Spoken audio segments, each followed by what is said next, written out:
નમસ્કાર વિદ્યાર્થી મિત્રો, આપ સૌની યુટ્યુબ ચેનલ ઈ જ્ઞાન મેન્ટરમાં આપનું હાર્દિક સ્વાગત કરું છું.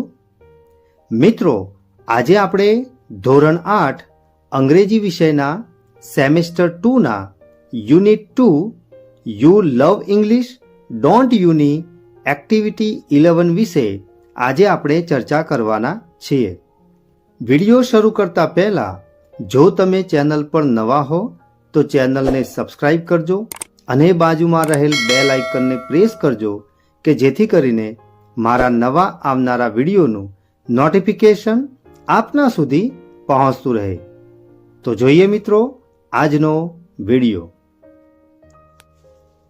Here are the 4 different situations. Work in pairs. Write any one dialogue in your notebook. Read it in front of the class. એટલે કે અહીંયા આપણને 4 પ્રકારની પરિસ્થિતિઓ આપવામાં આવેલી છે.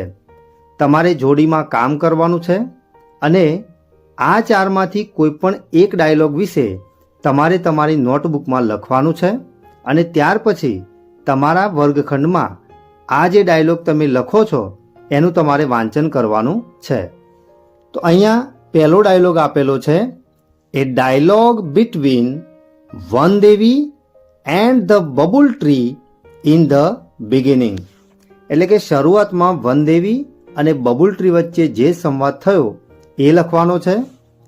નંબર 2માં છે, એ dialogue between the people and the babul tree. એટલે બીજો જે સંવાદ છે એ લોકો અને બબુલ ટ્રી વચ્ચેનો છે એ લખવાનો છે. નંબર 3માં આપેલું છે, એ dialogue between the goats and the babul tree.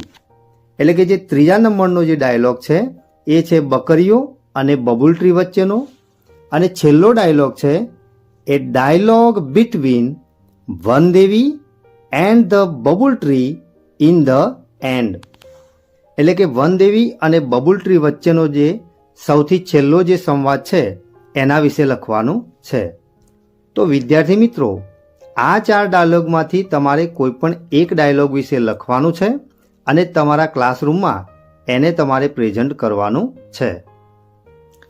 અહીંયા સૌથી પહેલો ડાયલોગ આપેલો છે, એ dialogue between Vandevi and the babul tree in the beginning. તો એ બંને વચ્ચે શું સંવાદ થયો એ આપણે જોઈએ. Vandevi says, dear Babul, why are you so sad. Vandevi કહે છે, પ્રિય બબુલ એટલે કે બાવળ, તું શા માટે ઉદાસ દેખાય છે?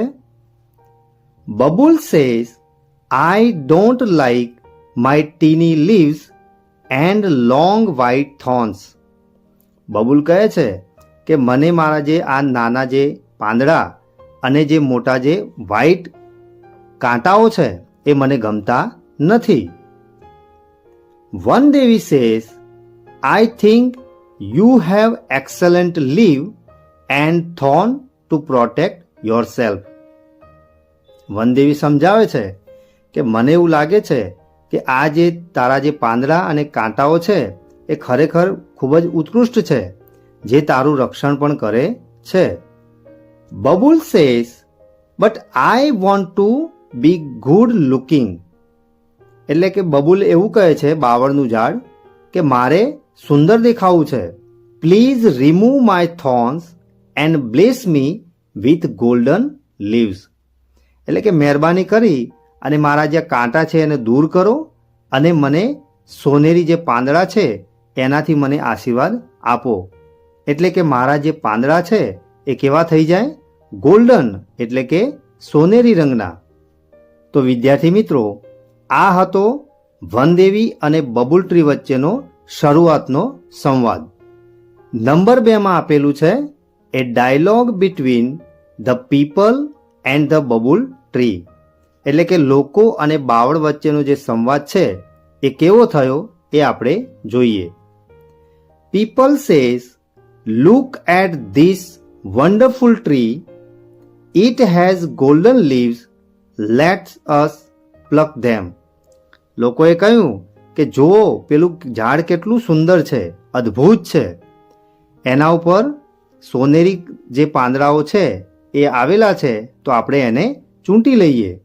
Babul says, please don't take away my golden leaves, I love them. બાવળના ઝાડે કહ્યું કે મહેરબાની કરી અને આ તમે જે સોનેરી પાંદડાઓ છે એને તોડશો નહીં, એ મને ખૂબ જ ગમે છે. People says, I will sell the golden leaves and buy things for my family.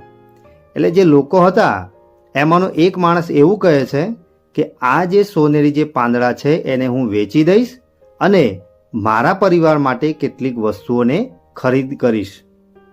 Babul says, please stop. બબુલે કહ્યું કે મહેરબાની કરી અને મારા જે આ ગોલ્ડન જે લીવ્સ છે, સોનેરી પાંદડા, એ તમે તોડશો નહીં. People says, let us take all the leaves and run અવે.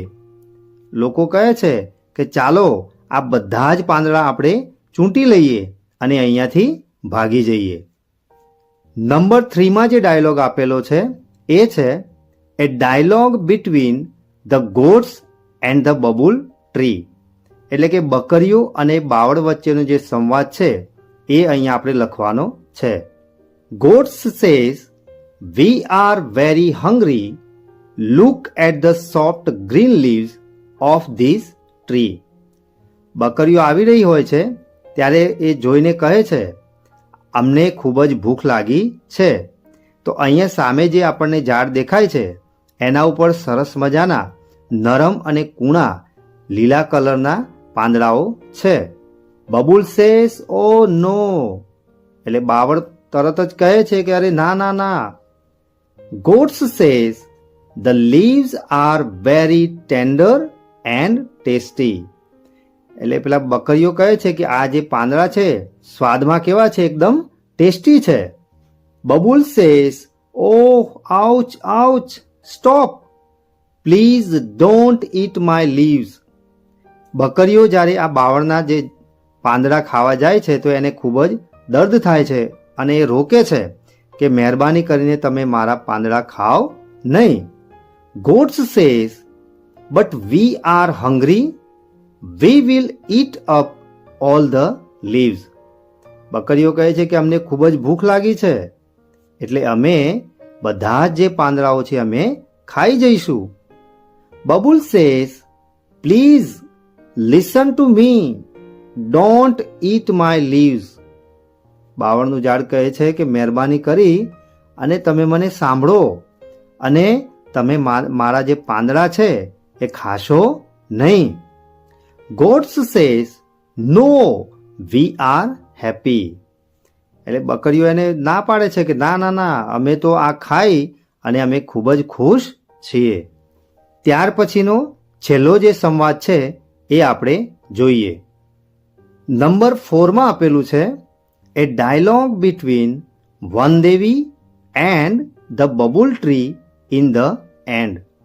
એટલે કે પાઠના છેલ્લે, એટલે કે જે છેલ્લો જે સંવાદ હતો વનદેવી અને બબુલ ટ્રીનો, એ અહીંયા આપણે લખવાનો છે. Babul says, O Vandevi, please help me. બાવળનું ઝાડ બૂમો પાડે છે અને વનદેવીને બોલાવે છે કે મહેરબાની કરીને મને મદદ કરો. Vandevi says, what happen Babul, you look unhappy. Vandevi કહે છે કે અરે બાવર, તને શું થયું? તું ખૂબ જ ઉદાસ દેખાય છે. Babul says, I am very unhappy. Babul કહે છે કે હું ખૂબ જ દુઃખી છું. Vandevi says, I granted all your wishes, then why are you still not happy? વનદેવી કહે છે કે ભાઈ મેં અગાઉ તારી જે બધી જ જે ઈચ્છાઓ હતી એ બધી જ મેં તારી પૂરી કરી છે, તો હવે પછી હજુ સુધી તું કેમ ઉદાસ છે? શા માટે તું ખુશ નથી? બબુલ સેઝ, આઈ નો, આઈ મેડ એ મિસ્ટેક. બાવળનું ઝાડ જવાબ આપે છે કે હું જાણું છું કે મેં મોટી ભૂલ કરી છે. Vandevi says, Now I give you a last chance. What do you wish? એટલે વનદેવી છેલ્લે કહે છે કે હવે હું તને છેલ્લી તક આપું છું. હવે બોલ, તારે શું જોઈએ છે અથવા તો તારી શું ઈચ્છા છે? Babul says, I want to be a real bubble tree. એટલે છેલ્લે બાવળનું ઝાડ જવાબ આપે છે કે હવે મારી કોઈ ઈચ્છા છે નહીં, પણ મારી ઈચ્છા એક જ છે કે પહેલાંના જેમ હું જે બાવળનું ઝાડ હતું એવું જ બાવળનું ઝાડ હવે મને બનાવી દો. Vandevi says, what do you mean? Vandevi કહે છે કે તારો કહેવાનો મતલબ શું છે? Babul says, I want my tiny leaves and thorns back. બાવળનું ઝાડ કહે છે કે મારા જે પહેલા નાના એટલે કે એકદમ નાના જે પાંદડાઓ હતા એ અને કાંટાઓ મારે ફરીથી જોઈએ છે. વનદેવી સેઝ, આર યુ શ્યોર? વનદેવી ફરી પાછા પૂછે છે પેલા બાવળના ઝાડને કે ખરેખર તું આ વખતે તે નક્કી કરેલું જ છે? Babul says, yes I am. I will be happy and contented with them. એટલે બાવળનું ઝાડ કહે છે કે હા, હું એકદમ શ્યોર છું એટલે કે ચોક્કસ છું, અને હું જો એ મને પાછા મળશે એટલે કે જો મારા નાના પાંદડા અને કાંટાઓ જો મને પાછા મળશે તો હું ખૂબ જ ખુશ પણ થઈશ અને એનાથી મને સંતોષ પણ થશે. વનદેવી સેઝ, એઝ યુ વિશ. છેલ્લે વનદેવી કહે છે કે હવે તારી જે ઈચ્છા હોય તે. તો અહીંયા વિદ્યાર્થી મિત્રો, જે સૂચનામાં આપણને આપવામાં આવેલું હતું કે જે 4 પ્રકારની જે ડિફરન્ટ જે પરિસ્થિતિઓ હતી એ પરિસ્થિતિને અનુરૂપ આપણે ડાયલોગ બનાવવાના હતા. તો એ પ્રમાણે આપણે ડાયલોગનું નિર્માણ કર્યું. તમારે તમારી નોટબુકમાં આ 4માંથી કોઈ પણ એક ડાયલોગ વિશે લખવાનું છે અને તમારા ક્લાસરૂમમાં એને તમે પ્રેઝન્ટ કરજો.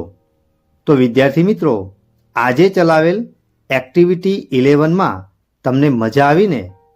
આશા રાખીશ કે આજે ચલાવેલ એક્ટિવિટી 11માં તમને સંપૂર્ણ ખ્યાલ આવ્યો હશે. જો તમને આ વિડીયો ગમ્યો હોય તો વિડીયોને લાઈક કરજો અને શેર કરવાનું ભૂલતા નહીં. ફરી મળીશું આવા જ ઇન્ટરેસ્ટિંગ ટોપિક સાથે. ધન્યવાદ.